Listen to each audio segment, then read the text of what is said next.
Well, the way I see it, ano, kasi naka-recess ang Congress ngayon eh. It's going to be very hard for them to convene, ano, unless they will be calling on a special session for this, which they might, no. Pero if in case, ang talaga nakikita ko lang dito is kung sakali man kasi, no, na hindi nila ito babaguhin talaga, meron talaga silang kakaharapin pa rin ditong constitutional problem dahil nga, kaya nga ito'y binalik sa kanila ng Senado eh, dahil meron siyang constitutional problem. So, I think the best thing that they could do is to wait for the 12-month prescription period to lapse, and then they could file a new impeachment complaint na altogether, no? It may be the same articles of impeachment, pero at least dito, kung magpa-file sila ulit ng panibago, hindi na nagkakaroon ng legal, ng legal backlash kasi nga tama yung proseso.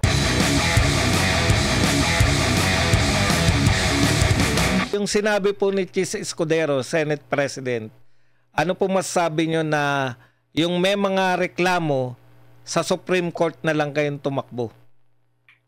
Yes, actually, no. Ultimately, sabihin natin the barometer of constitutionality and legality, no, would always be the Supreme Court, no. Sila naman talaga yung magdidesisyon diyan, especially if there is a legal or constitutional question. And I think what the Senate President is telling them is just the right recourse, no, if ever they really want to question or to ask, they could definitely go to the Supreme Court. And pwede naman sila mag-file doon ng motion. They could even file for a TRO if they wish to. Pero definitely, it's the Supreme Court that will be the final arbiter in this case. Partner, may katanungan ka ba kay Prof. Froilan Calilong? Yes, magandang hapon po, Prof. Froilan Calilong. Prof. Danchan po, Brothers Travelers. Prof, gusto nating linawin sa ating mga nanonood ngayon na under 1987 Constitution na nakasaad doon na kapag kamukha na nangyayari ngayon, yung 90th Congress, magpapalit ng 20th Congress, nakasaad po ba sa 1987 Constitution o saligang batas na hindi na pwedeng ipagpatuloy itong impeachment kay BP Sara? Well, hindi po pwedeng ipagpatuloy, I mean, like I said, they could fight it again, pero definitely ito pong business, itong order of business, the agenda of the previous Congress cannot be forwarded to the next Congress. It may not be in the Constitution per se because this is a very detailed or a very minute or very specific consideration. Pero ito po ay nasa rules of Senate, no? Nandito to enshrined in Senate Rule number 44 on impeachment. And like I mentioned a while ago, it's the Constitution that gives the blanket authority to the Senate to actually try and proceed with impeachment processes or impeachment proceedings, and they are the only one that is allowed to do so. So ibig sabihin, kung meron tayong Senate ruling na kagaya nga nito, definitely it's the Constitution that mandated the Senate to act on and create a policy or a provision insofar as their Senate rules is concerned na magkaroon tayo ng ganitong reglamento doon sa kanilang Senate proceedings or Senate rules on impeachment. So definitely it may not be in the Constitution, but it is in the Senate rules on impeachment, and it is the Constitution that gave the Senate the authority to try impeachment cases. So definitely the power mandated to the Senate was actually directly ordained by the Constitution. Partner, may tanong ka pa? Prof, lilinawin lang natin ito. Marami kasi nagtatanong dito kasi nag-raise po si Senator Risa Hontiveros. Ano po, na sinasabi niya, ang unang pagpa-file hanggang sa 4 na pagpa-file po ng complaint ay iisa lang naman daw po ang nilalaman ng kwento ng impeachment na sinampa sa Senado.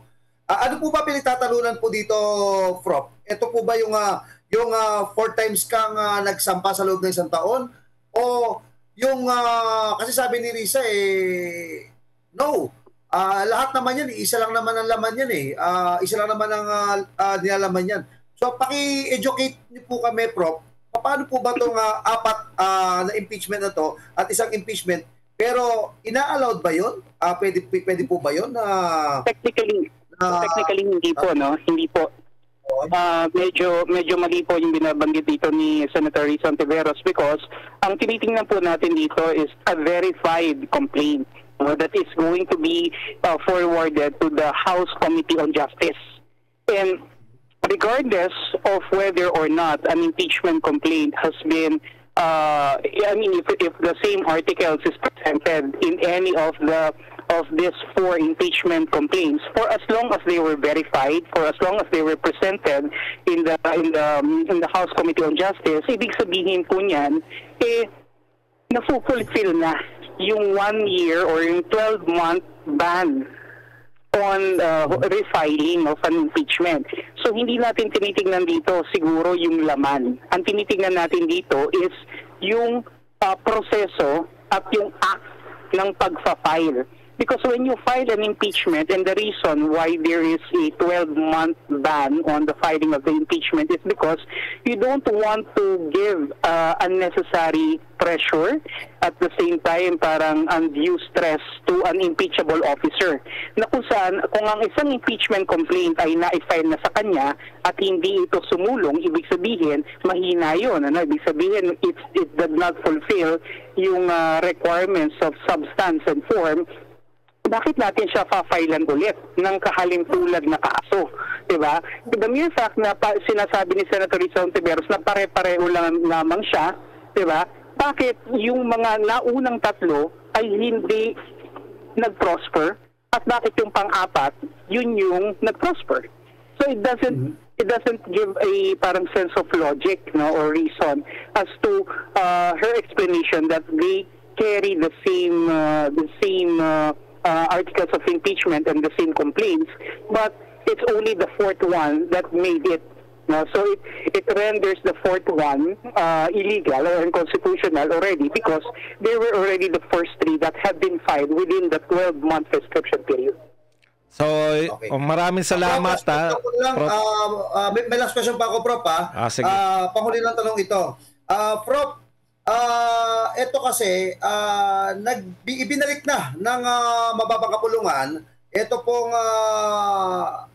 remand ng Senado. At isa lang po dito ang nasunod nila, yung certified lang nila, yun nga. Pero yung isa hindi natupad. Ano ang posibilidad na possible na mangyari ngayon dito?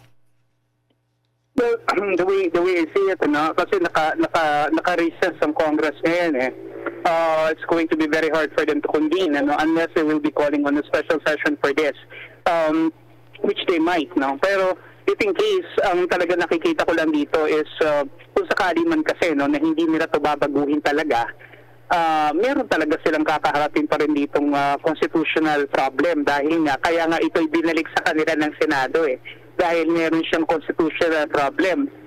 So, I think the best thing that they could do is to wait for the 12-month prescription period to lapse, and then they could file a new impeachment complaint na altogether.